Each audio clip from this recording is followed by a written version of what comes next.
Remaniement, nouveau gouvernement, menu de la voie est libre aujourd'hui et avec une suite, les prochaines élections, ce sera bien sûr les européennes.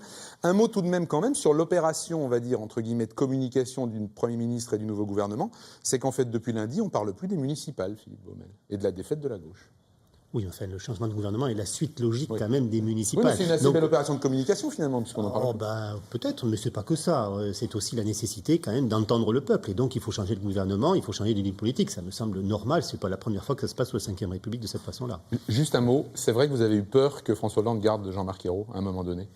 Mais c'est-à-dire que Jean-Marc Ayrault ne pouvait pas incarner le sursaut qu'exigeait l'élection et la contre-performance de la gauche. Donc moi je pense qu'il est bon qu'aujourd'hui on ait un autre Premier ministre qui semble avoir quand même une autorité affirmée. Alors on verra dans la durée évidemment, mais on a besoin aujourd'hui d'avoir un autre interlocuteur et une autre équipe resserrée en plus, avec des gens d'expérience évidemment, des poids lourds, mais je pense aussi qu'on verra que dans la liste des secrétaires d'État il y aura aussi des jeunes avec d'autres talents. Donc tout ça fera une équipe, je crois, reformatée, équilibrée, à la fois expérimentée et exigeante en vis-à-vis d'un Parlement qui ne sera pas le même que celui qui a, depuis 2 ans, finalement accepté un certain nombre de choses, avec parfois même des amendements déposés, mais qui n'a pas pu les faire passer parce que le gouvernement ne voulait pas les entendre. On fait la joie du Conseil constitutionnel aussi.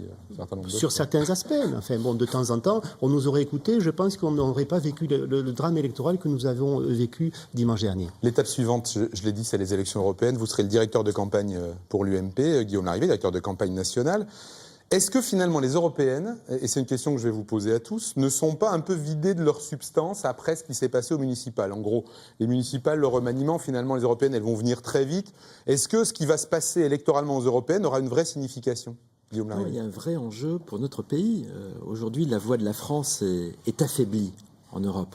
Lorsque le président Poutine prend son téléphone et veut avoir un interlocuteur européen, il appelle qui? Il appelle Madame Merkel. Il n'appelle pas le président Hollande. On l'a vu encore au début de la semaine.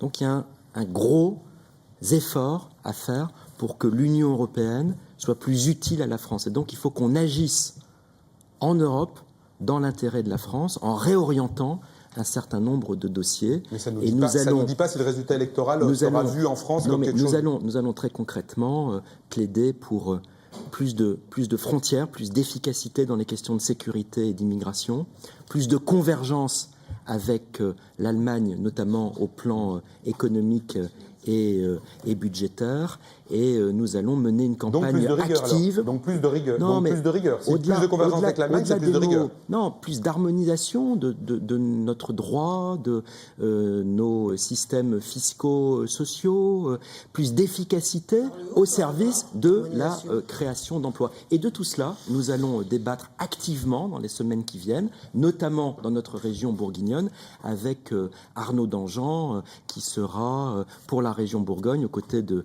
Nadine Morano et de moi-même comme directeur de la campagne, en activité dans toutes les villes et dans tous les départements de notre région. Philippe Hervieux, les européennes, c'est toujours un grand rendez-vous pour Europe Écologie. On se souvient que les dernières avaient été un moment important pour vous. Est-ce que c'est d'ailleurs à cause des européennes à venir que, je vous vois sourire, que finalement vous n'êtes plus dans le gouvernement pour préserver votre image et votre autonomie? Non, alors là, écoutez, moi, en tous les cas, je ne crois pas que ce soit ce type de calcul qui nous guide. Non, effectivement, les élections européennes, c'est toujours un rendez-vous pour nous. On est un parti très, très européen, très fédéraliste. On considère qu'il y a une partie de notre destin qui se joue là-bas. L'Europe n'a pas vocation à être toujours conservatrice et libérale ou néolibérale. C'est pour ça que nous, on compte beaucoup sur ces élections pour effectivement influer sur ce qu'est l'Europe. On sait que c'est de l'Europe que partent notamment l'ensemble des grandes politiques écologiques. On se rappelle de la directive sur l'eau, que la France ne respecte pas, la directive sur l'air, que la France ne respecte pas, elle préfère être astreinte à des pénalités. Donc c'est là-bas que se jouent beaucoup de choses, notamment des choses écologiques. Donc c'est pour ça qu'on sera partie prenante de ces élections avec vigueur. Isabelle de Almeida, je vous ai vu réagir quand Guillaume Larrivé a dit plus de frontières, plus de convergence avec l'Allemagne. Oui, mais de toute façon, je pense que l'UMP a déjà défini sa politique européenne. On voit bien la politique européenne telle qu'elle est, libérale. Donc je pense qu'ils vont aller pour l'accentuer. Mais moi, je pense qu'il ne faut pas passer sur le message des municipales. Et justement, les européennes sont un enjeu important. On sait que les Français mettent en priorité la question de l'emploi, la question du pouvoir d'achat pour les élections européennes, qu'elles vont avoir un enjeu nationale. Donc je pense que ceux qui ont été désespérés par les municipales, ceux qui sont désespérés par ce qui se passe aussi au niveau de la France, ceux qui sont de gauche, pourront avoir justement un espace d'expression pour le 25 mai avec des listes contre l'austérité telles que les listes du Front de gauche vont porter ce message très fort. Et moi hier j'assistais à Dijon, mais il y avait aussi une manifestation à Bruxelles justement à l'appel de la CES. Il y a une proposition de la CES justement d'un grand plan d'investissement au niveau européen pour relancer l'emploi, relancer l'industrie, les services publics. Et moi je pense que c'est de ce côté-là qu'il faut aller. Philippe Baumel, il y a un enjeu aussi. Martin Schulz a été reçu par François Hollande en début de semaine, je crois. Oui. Martin Schulz, c'est l'homme que votre parti au niveau européen aimerait voir à la tête de la Commission ? Oui, parce qu'il incarne une autre ligne politique, une capacité justement à construire un véritable plan de relance qui est attendu aujourd'hui par tous ceux qui croient à une Europe qui servirait à quelque chose sur le plan économique et sur le plan social. Parce qu'aujourd'hui, François Hollande n'a pas desserré les taux. Ce qu'il a dit avant la campagne présidentielle, en gros, en disant on va obtenir de l'Europe que l'Europe nous oblige à moins de rigueur pour pouvoir faire une relance. Mais parce que moins de rigueur, c'est plus de capacité à relancer la machine économique. Si j'entends tout ce que vient de me dire mon collègue Larrivé, sincèrement, c'est pas le modèle allemand qu'attendent aujourd'hui les Français. C'est pas la politique de Madame Merkel. Aujourd'hui, ils veulent une politique de relance, une politique qui leur donne de l'espoir, qui leur fait croire que l'Europe ne les asphyxie pas, mais au contraire qu'elle va les aider à rebondir.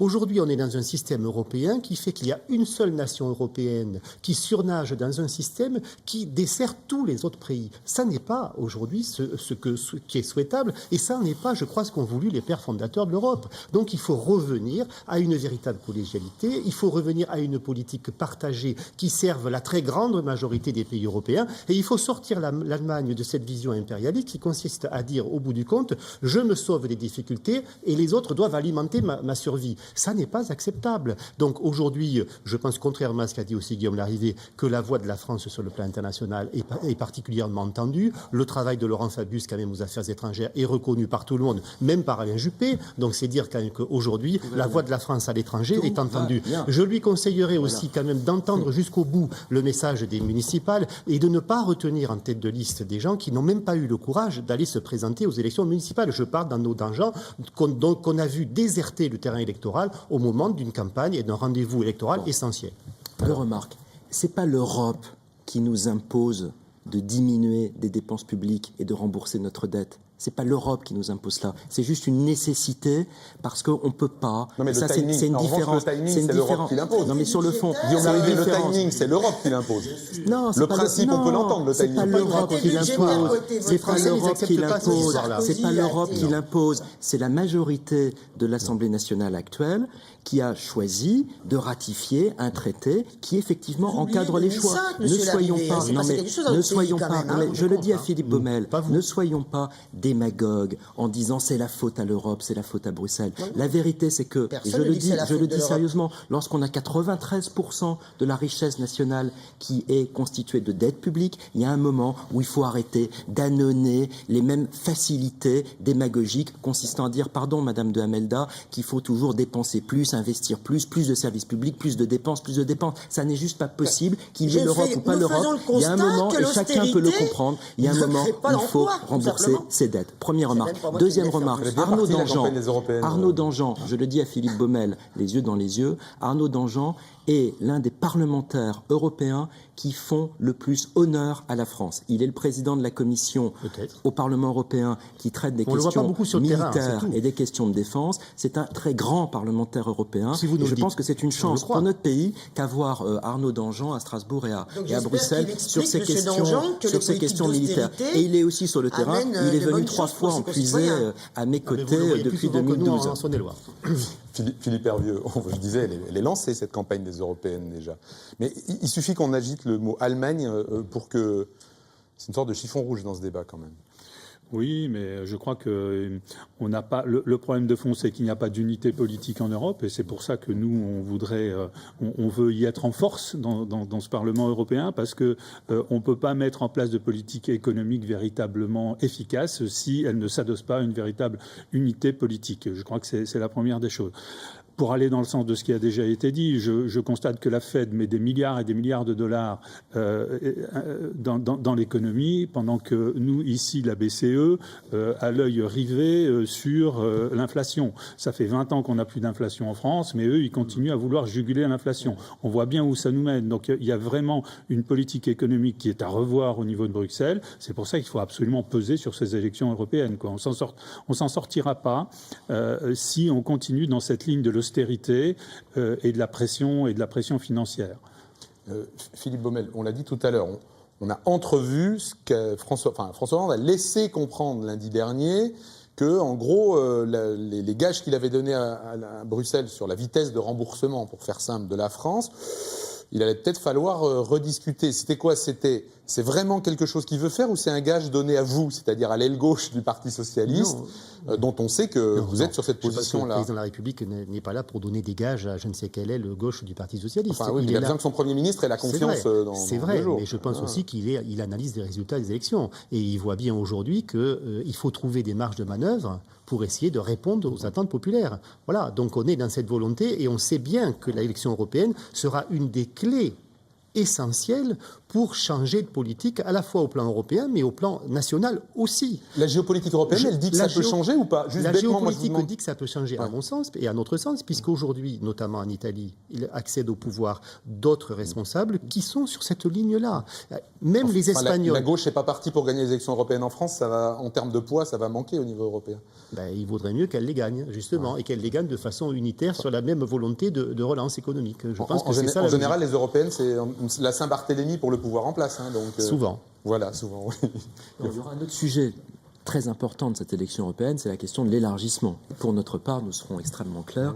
Nous pensons qu'il faut d'abord renforcer les liens et l'efficacité au sein de l'Union européenne. Il y a beaucoup de choses à changer au sein de l'Union européenne actuelle et nous refusons l'élargissement à la Turquie que d'autres formations politiques, j'imagine, vont défendre dans ce débat. C'est extrêmement important. Et à l'Ukraine ?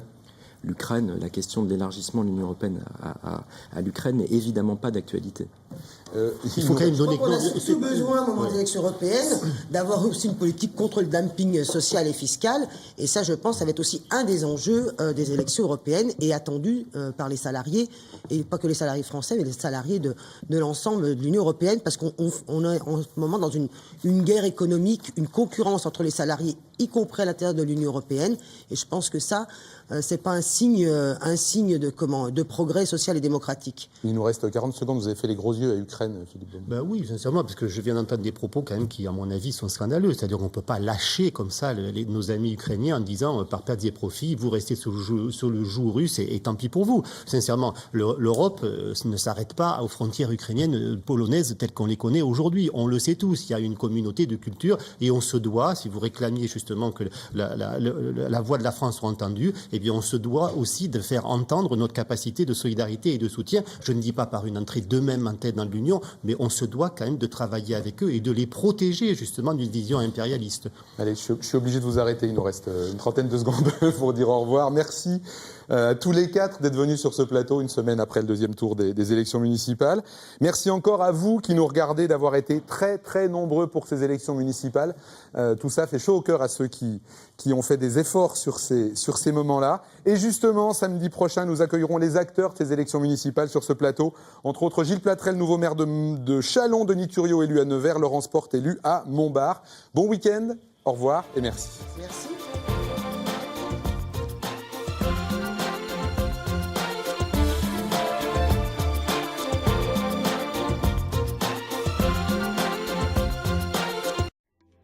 Retrouvez La Voix est libre sur bourgogne.france3.fr.